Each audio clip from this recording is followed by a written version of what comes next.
Hello everybody, this is Waldorf, And this is Statler. and we're going to take a look today at the boundary rectangles and footprints. This is a commonly asked question that I get Yes. when I'm at any tournament or even at game nights. Right. I'll get questioned on this one. And yeah, they brought the concept of the boundary rectangle into Ninth Age Correct. to theoretically simplify and work through things. Theoretically. Yeah. So, what is the boundary rectangle and footprint? We'll start with the boundary rectangle. The boundary rectangle is the imaginary rectangle around the outer edges of the unit's footprint. A unit usually cannot be inside another's boundary rectangle unless they are overlapping. And the center of the unit, when we're on the topic, is defined by the center of the boundary rectangle, not of the footprint. Right. So, example, of course, the simple one on the bottom left, 10 models, the boundary rectangles. In a perfect square. In a perfect rectangle. Rectangle, you're correct. And the center will be the space between the third and the eighth model. Right. You're centered along the front and back edge and the two flanks. Correct. Moving on to the next one to the right, we have a unit of 7 models. Again, center is in the exact same spot, despite the 6 and 7 being weighted to the left, and the empty spaces on there do not affect the boundary rectangle of the unit. Even though there's not models there, the boundary rectangle extends Correct. to basically still into the same rectangle. The Because unit's the frontage and the depth of the individual models correct. is equal. Yep. And the unit's footprint is reduced. It's only the actual 1 through 7 squares. Right. The footprint. The boundary rectangle is the outer edge blue. Single, just Then we go down to kind the of a third simple- example. It's just same as the first one. It's a single rank of guys. So, right. Whereas the center point came up to the middle right. of the unit. It's the middle of the middle model as opposed to the back of the middle model in the first one because there's only one guy. And off to the right, the last example, you'll see there's a larger model been added to the right of this. So we have an uneven attachment of character or Right, something. which increases the boundary rectangle and moves the center of the unit back to where it was. Right. Where you see it there. Because the character itself we'll assume that these are 25 by 25s. Right. These are infantry models. The guy attached to him is a cavalry model on 25 by 50. Right. So it he extends it splits the back to unit. 50, so he splits the unit. Correct. So that is the boundary rectangle of units. Yes, and just to point out, you mispronounced it. You said the unit center. It's the unit centra. Centra. That's a good point.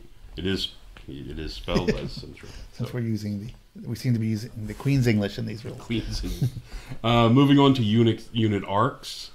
The front and flank arcs of a unit are all based on the boundary rectangle. So as you can see in the example, center of the unit, you can see these two lines that are crossed out.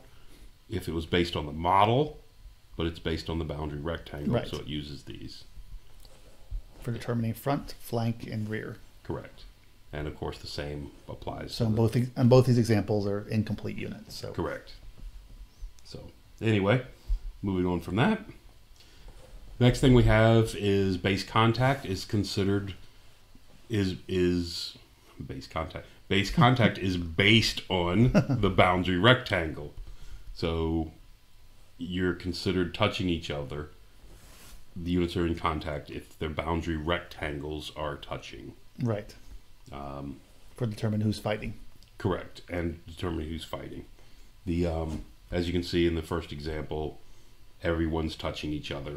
So here we've got the yellow unit has been charged in the rear because it's the only way this could happen. So, Correct. by the unit that's behind them, the lighter colored one, and because it's that one number 6 model, there's a big gap there. But because everyone stays in contact, the 1, 2, 4, and 5 fight back and hit their same numbered opponent units, and vice versa. The 1, 2, 4, and 5 can strike at the other models. And that includes corner to corner as well, Right. because 2 is technically in contact with With 1, one. and 1 and 2. Yep. These two cross as well. Right. Like 2, for example, could fight 1, 2, or 6. 1, 2, or 3. Oh, you're I'm talking sorry, about this two Yes, on the bottom. yes, yes. Yes, that is correct. Yeah. Yep. And that would only matter, of course, if it was a character. If one of those was a character, Yeah, is the only time, or Yeah. champion, or Yeah, something right, like that. Right. Something you can target. And you were directing attacks, but yeah. This is the exact same combat, except they just to point out that you don't have to make full contact here. Here is just as legal. All 5 are considered in contact. Because you still maximize because everyone's in contact. Yep, exactly. All 10 models are fighting. Right. And the key there is 1 in the dark yellow and 5, because it doesn't look like they're in contact, but they are, because if you extend them forward, they're corner to corner to their same numbered opponent. Yep. And then the final example, of course, showing a unit, the yellow unit, was being hit in the flank by the unit on the bottom. And it's just showing that number 2 is in contact with 6. Because it can go corner to corner to 6 because of the extension. Right. And 3 and 4 and 5 are all can fight from the bottom unit. And 6 and 5 for the only 6 and 5. dark yellow are fighting. Correct. So that's it. So actually 7 is in contact too. 7, 8, and 9, 10. 7, 8, and 9 on the supporting attacks. Yes, correct. Are also in. The 2, 3, 4, 5 are in base contact. Are base contact. And the supporting attacks from the unit behind them also apply. And the key there is 7 because it's not an obvious one. Correct. Good point. I'm not going to read this, but this is just showing that the round models interact kind of the same way, but a little different. Because they're not actually touching. Right. But you do the imaginary extending their size down to where it clips this unit. They basically create an imaginary rectangle around the circle. Imaginary boundary rectangle. I guess it's a circle, so it's a square in this case. Yeah. Well, it's weird because they go on to say that the boundary rectangle of the round unit is the unit. Yes. It's the model. It's the circle. The boundary rectangle of this is the circle, which is really odd because the boundary rectangle is not a rectangle. Yes. There is that. But anyway, so they have only they really only have a footprint. It's interchangeable with the round models. Right. But when units like this are fighting them, it's considered to extend out from the edges. Right. So in this case, 5 are in contact and 5 have supporting attacks. Right. So. And this is important for lining up. There's no longer, because I'll still see that occasionally, is people will think of the previous edition. Oh, and try to clip it on the side. And they'll clip with a corner, or they won't line up to maximize. You still have to maximize. The new rule on round bases is you must maximize. Right, against their pseudo. Not that new, but yes, but for this particular overall edition. Right. So, but I still see that. I've seen that repeatedly. People doing it the old way. Do it. Yeah. Yeah, correct. I do as well.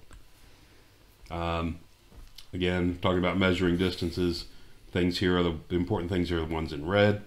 When you're measuring distance to and from a unit, you measure from their boundary rectangles. Right. The other thing is all spacing, unit spacing, is also based on boundary rectangles. So otherwise you can get some weird things going on with large bases. Correct. And you also have to, when you're moving from one unit around another unit that's might be engaged in contact or just trying to get around it, you do have to avoid its boundary rectangle, not the unit itself when you're measuring. Right. Which can mean you have to go further to get around it, especially with, monstrous infantry base or monstrous cav base. Or something like that. Yeah, something really large, yes. Correct. Now, the boundary rectangle. Okay, so here is everything we've said kind of makes sense up to this point. Yes. There's a little bit of stretch here on this one. When you're declaring a charge, you must see the boundary rectangle of the charging unit. Sorry, of the unit to be charged. Mm-hmm. The charging unit has to have the boundary rectangle of the charged unit in its line of sight. Right. And just best way to do it is show you this example. Right. So in this example, the yellow markings are the models. That little white square, there's no model there, but it's part of the boundary rectangle. Right. So by the definition of the rules of line of sight, this unit blue cannot see this because line of sight is based on, we'll see later when we do another video, Line of sight is based on footprint of the model, which is all Right. the yellow ones. So for line of sight, this one could not see this. But when charging, you use the boundary rectangle to determine line of sight. Right. So in this case, this unit can charge this unit. So you can charge, just can't shoot. You could not shoot at it, but you could charge. Or use magic missiles. Or use missiles. magic. That's correct. Yeah. So it's an odd situation that'll come up now and then, Yeah. but this is the big one I'm asked all the time. What do I have to see to charge it? Right. And it's the boundary rectangle. And we're talking about flea moves. Big thing about flea moves is the boundary rectangle. If you run into the boundary rectangle of another unit, then you bounce through that other unit when you're fleeing. You know, you just continue and you have Right. to end up an inch behind Right. their Because you boundary cannot occupy rectangle. the same area. Correct. But dangerous terrain when moving through enemy units is based on their footprint. So only if your troops go through their footprint do you take Right. dangerous terrain. Their boundary rectangle will catapult you further. Their footprint will cause during dangerous terrain Right. checks. And it's also the same thing with a friendly unit going through another unit's footprint. If friendly units flee through another friendly unit's footprint, they cause a panic check. Right. If they go through their boundary rectangle, all it does is make you move Makes further. you move further, potentially, yes. So, I mean, it's kind of an odd, difference in there. But to sum it up, all distances are measured to and from a boundary rectangle. Line of sight is based on seeing their footprint. Charging is based on their boundary rectangle. Right. Well, it's line of sight for everything but charging. And the confusing thing about charging is they also use line of sight, Right. but the line of sight applies to the boundary rectangle instead of footprint. They kind of redefined line of sight for charging. Yes. And that's the confusing thing to remember in this. Yeah. Units footprints is also used to determine cover for shooting, but when we get to the video we'll do on shooting at some point, we'll We'll talk about that. discuss that a lot more. Yeah. But there's the little chart here on there. The only thing this chart does not include, this chart was from the Ninth Age guys, not from me. Base contact distances, facing, and charging needs to be added in here, are all based on the boundary rectangle. Right. And cover, line of sight, and terrain rules are based on footprint. Right. So that's kind of the summary if you add charging to this top. Yeah, I mean, I'm hoping that when they do the lockdown, the final 2.5 or whatever, that they remove the concept of the unit footprint and just it's either boundary rectangle or footprint. model footprint. Correct. Whatever. Either do footprint or boundary rectangle Yeah. for everything. Right. It's just odd that it's switching back and forth and Yes. makes it difficult for especially new players, even Experienced players. experienced players. I guess experienced players will at some point get it and it'll be stuck. But new Well, the players, problem is you're used to playing a certain way, and then you don't pick these things up. You never get it. Right. Or they pick the wrong one and they keep playing Right. it. So yeah. new players will have a difficult time grasping it originally. Yes. But once they do, it'll be stuck and they'll be fine. Right. It's the older players It's the who is older like, well, players. which version Yeah. was this? Have a difficulty as well. So Exactly. anyway, that's just a video we did just to kind of, because like I said, I typically get asked a lot of questions during tournaments and things. Right. And even, like I said, even game nights. This is one of the areas that I wanted to cover. Because, Yeah, I hear it at the game nights all the time. Can I see this or Yes. not? Can I I see can this cross to- this boundary Can I rectangle. see this but to do this? Can I see this to do that? Right. And yeah, all the time. Am I the in answer cover? is maybe. Yeah. So anyway, that's going to do it. Till next time. Thanks for listening.